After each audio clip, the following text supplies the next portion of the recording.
আসসালামু আলাইকুম রহমতুল্লাহ। প্রিয় দর্শক, কেমন আছেন? আশা করি ভালো আছেন। প্রিয় দর্শক, জুলাই থেকে শিক্ষকদের বাড়ি ভাড়া 15% কার্যকর নিয়ে যা জানা গেল, চলুন বিস্তারিত জেনে নিই। প্রিয় দর্শক, বেসরকারি শিক্ষা প্রতিষ্ঠানে কর্মরত এমপিওভুক্ত শিক্ষকদের বাড়ি ভাড়া 2 ধাপে 15% বৃদ্ধির সিদ্ধান্ত নিয়েছে অন্তর্বর্তীকালীন সরকার। প্রথম ধাপে 7.5% বাস্তবায়ন হয়েছে আসন্ন জুলাই থেকে। দ্বিতীয় ধাপে আরও 7.5% পাওয়ার কথা রয়েছে। তবে অন্তর্বর্তীকালীন সরকারের সেই সিদ্ধান্ত বিএনপি সরকার বাস্তবায়ন করবে কিনা সেই প্রশ্ন দেখা দিয়েছে। বিষয়টি সম্পর্কে জানতে শিক্ষা মন্ত্রণালয়, অর্থ মন্ত্রণালয় এবং মাধ্যমিক ও উচ্চশিক্ষা অধিদপ্তর মাওসি দায়িত্বশীল 5 কর্মকর্তার সাথে কথা বলেছেন দ্য ডেইলি ক্যাম্পাস। তারা জানিয়েছেন, অন্তর্বর্তীকালীন সরকারের আমলে নেওয়া বেশ কয়েকটি গুরুত্বপূর্ণ সিদ্ধান্ত বাতিল করা হয়েছে। তবে শিক্ষকদের 7.5% বাড়ি ভাড়া বৃদ্ধির বিষয়টি এখনও বাতিল হওয়ার বিষয়ে তারা কিছু শোনাননি। ফলে আসন্ন জুলাই থেকে বাড়ি ভাড়া মূল বেতনের 15% কার্যকর হওয়ার সম্ভাবনাই বেশি।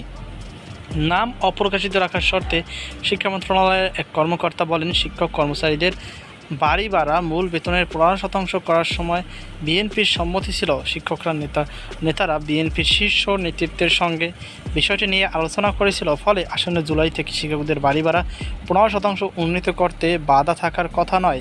গত বছর 21শে অক্টোবর বেসরকারি শিক্ষা প্রতিষ্ঠানে কর্মরত এমপিভুক্ত শিক্ষক কর্মচারীদের বাড়ি ভাড়া ভাতা 15% বৃদ্ধি করতে সম্মতি দেয় অর্থ মন্ত্রণালয়। ওই দিন মন্ত্রণালয় জারি করার সম্মতিপত্রে বলা হয়, সরকারের বিদ্যমান বাজেটের সীমাবদ্ধতা বিবেচনায় নিয়ে বেসরকারি শিক্ষা প্রতিষ্ঠানে কর্মরত এমপিভুক্ত শিক্ষক কর্মচারীদের বাড়ি ভাড়া ভাতা নিম্নোক্ত পরিপালন সাপেক্ষে 1 নভেম্বর 2025 তারিখ হতে মূল বেতনের 7.5% হারে সর্বনিম্ন 2,000 টাকা এবং 1 জুলাই 2026 হতে উক্ত 7.5% অতিরিক্ত 7.5% মূল বেতনের সর্বমোট 15% হারে 2,000 টাকা নির্ধারণ করা হলো।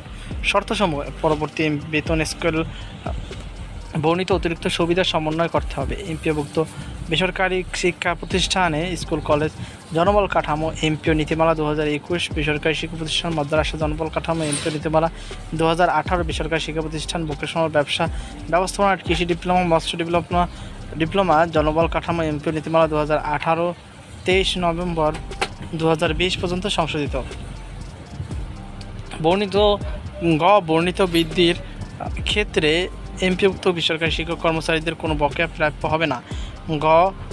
ভাতা প্রদানের ক্ষেত্রে সব আর্থিক বিধান অবশ্যই পালন করতে হবে ও এ ভাতা সংক্রান্ত ব্যয়ে ভবিষ্যতে কোনো অনিয়ম দেখা দিলে বিল পরিশোধকারী কর্তৃপক্ষ উক্ত অনিয়মের জন্য দায়ী থাকবেন।